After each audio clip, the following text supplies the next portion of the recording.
अस्सलाम वालेकुम दोस्तों, उम्मीद करता हूँ कि आप खैर वफ़ियत से होंगे।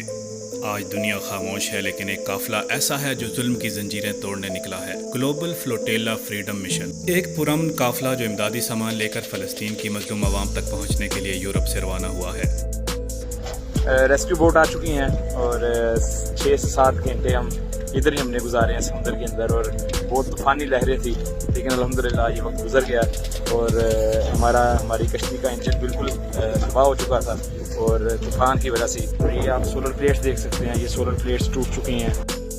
मवासिलाती रुकावटें, कुछ ममालिक की बंदरगाहों पर रोकने की कोशिश और ड्रोन के ज़रिए नज़र रखे जाने वाले दबाव का सामना है। अगर आप पहली बार हमारे चैनल पर आए हैं तो बराह करम चैनल को सब्सक्राइब करें और वीडियो को आखिर तक देखें, क्योंकि आखिर में हम आपको बताएंगे एक हैरान कर देने वाली बात। इस काफ़िले की एक बड़ी कामयाबी यह है कि इटली ने अपने एक बहरी जहाज़ को फ्लोटेला के साथ सिक्योरिटी के लिए तैनात किया है, ताकि कोई जारहाना कार्रवाई या गैर कानूनी रुकावट न डाली जा सके। पाकिस्तान से भी एक खुसूसी वफद इस मिशन का हिस्सा है, जिसमें आज़ाद कश्मीर के वज़ीर बराए इंफॉर्मेशन टेक्नोलॉजी और उनके साथ दीगर लोग शामिल हैं।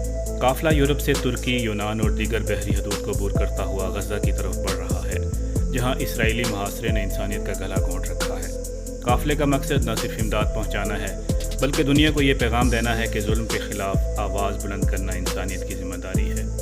पाकिस्तानी वफद की क़ियादत साबिक़ सेनेटर मुश्ताक अहमद खान कर रहे हैं। आपकी इस बारे में क्या राय है? अपनी राय से ज़रूर आगाह करें और इस मिशन की कामयाबी के लिए दुआ गो भी रहें और हमारे साथ जुड़े रहें। अल्लाह हाफिज़।